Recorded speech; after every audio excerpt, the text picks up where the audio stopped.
Good morning. Happy Sunday, Striver. I hope you woke up this morning with the intention to be in peace this day, to give gratitude for your life, the blessings that you have, the friendships, the family, the relationships, the opportunities ahead of you still this year. I hope today the intention was, let me feel this day and feel the blessings of this life. Part of being part of Growth Day is the simple reminders that you receive through these daily fires of simple, basic personal development topics that we hope will be amplified in your life through the tools and through the reminders, through the mentors, through the inspirations. And today's topic, I think you'll find some inspiration in. Every day I try to give you a new topic in personal development to explore, and today's topic is on love. So many people feel like they don't receive enough love in their lives. They feel like when they were kids, they didn't get enough. When they were in high school, their peers didn't care enough, love them enough. They feel like their mentors or the people around them, their spouses, are inadequate in the amount of love that they are sharing. And often people feel like there were times in their life where they didn't have any love. And I always like to share in that circumstance that, of course, that's part of the human journey, that there are times when we are alone, that times when we are misunderstood, times when we are sort of brushed to the side. And that's sort of the hardest parts of being human, isn't it? We have such a deep desire for connection and belonging and love. And when we don't have it, I get it. It's difficult. I hope, though, one day you'll also read the book, The Motivation Manifesto. And there's a declaration in there about love. And one of the things I like about that chapter, and I've felt and experienced in writing it, just this incredible flow about the reality that love was never lost. It was never gone. It was never absent from our lives. I believe that from a spiritual perspective, but I also believe it because I think love is universal. It's always there to be seen, felt, experienced as an energy that is a life force or spirit or God or something else, that somehow we can bring our attention to it. Even when we don't have someone near, we can cultivate love. I mean, think about that. You can think about a long-lost lover or a family member who's no longer here with you, who you cared about, and you can cultivate and generate the emotions and the feelings of love. You can remember a family member who has passed away and suddenly be brought right into that loving feeling, that loving memory of them. That's what I mean by it's always there. So I'd like to share 4 ideas about love today that might help. The first one is about expression.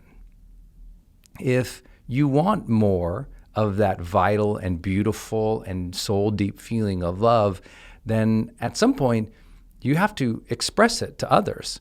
You have to share it more with others. I know families, and I've coached families who, their father or their mother or someone important in the caregiver relationship never shared explicitly that they loved their family. They just never said the words. It never came out. And for that, others felt hurt.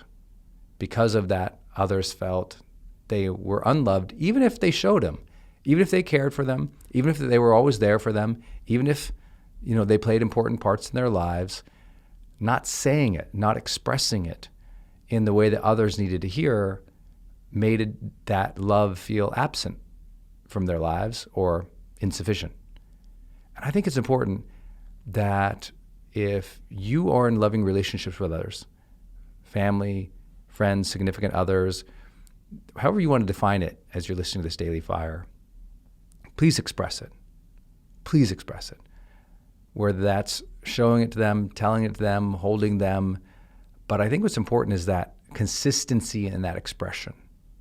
It's not worthwhile to say it once a year or once every 5 years. Oversay it.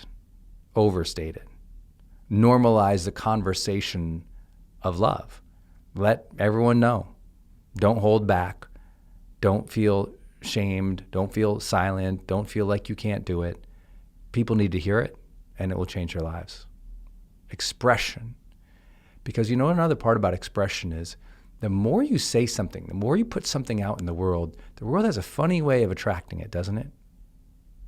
That leads me to my second point, reception. So many people have had beautiful moments in their lives where love was there and love was expressed, but they didn't receive it. They didn't take it in. They were blocking it because the person sharing it wasn't perfect. I work with a lot of families throughout my career as a coach in helping people reach a little state of forgiveness, that, hey, if someone who did something bad a long time ago comes and tries to share loving thoughts and tries to create a new connection, you don't have to accept it, certainly, but to receive that is a beautiful thing. To, no matter how hurt or how jaded we get, to still be open, to have our antenna still working and receiving and sensing and seeing and feeling love, even if not from a perfect source. If we blunt out the emotion of love to all others just because they didn't love perfectly, we would always be, and forever, isolated and alone. We have to be receiving, opening to love. And I'm sure as I'm speaking, you're thinking of somebody in your family or somebody in your life who they've been trying. Maybe it's time to open up your energy to them. It doesn't mean they did everything perfect.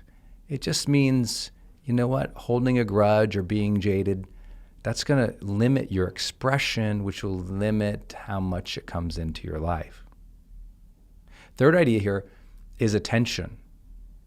Pay attention to how others express their love. Pay attention to what other people say. Pay attention to other people's love languages. Pay attention to all the love in the world. I always loved that movie, Love Actually, and how the tagline of that movie was, love actually is everywhere. In our modern society, especially in the year of the pandemic where we were all so locked down and shut away from people, we so often failed to see that love is out there. Even if we didn't feel it, even if we were separated, even if there's so much turmoil online, please remember, love actually is everywhere if you look for it. I see it every day. I'll share something a mentor and friend of mine, Ethan Willis, has taught me. He is my partner and CEO over at Growth, where we provide our coaching to many of you. You guys receive free group coaching sessions and the ability to schedule time with the coach. And he runs that part of the business. And he said recently that in sharing something at his church, that he asked his congregation if they could just write down something every single day, and they could journal one sentence, maybe two sentences, where they had noticed the Lord's hand in their life. I thought that was so cool. Just one thing, some favor you received today. Could you write it down? Some blessing you received today. Write it down. Some turn of good luck today. Could you write it down? And whether or not you're a spiritual person or you believe in God, I think that was so powerful that we could take a moment to just write down when something favorable happened in our lives, whether you ascribe that to a higher power or just random chaos or just good fortune and luck and you're happy for it. Capture it. Give yourself attention to noticing those things. In the same way, notice when others give you that gift, send you that text, write that, or send you that audio, write that email. Just those simple things that people do. I mean, it doesn't have to be big. Sometimes the act of love is someone took out the garbage. Just notice, praise, give thanks. Last big idea today is amplification. If you've been blessed with love in your life, amplify it. When someone shares it with you, talk about it. Zoom in on it. Have conversations about it. So many people have never actually had conversations about how they want to be loved, how they want to be cared for, what they expect in relationships, and how they would like to give and serve and love. And I think by making it explicit, something powerful happens. In that conversation with others, we get to lift it even higher. It's like an upward spiral of a conversation. Whenever you hear someone share, yeah, I just love my daughter. Talk about that.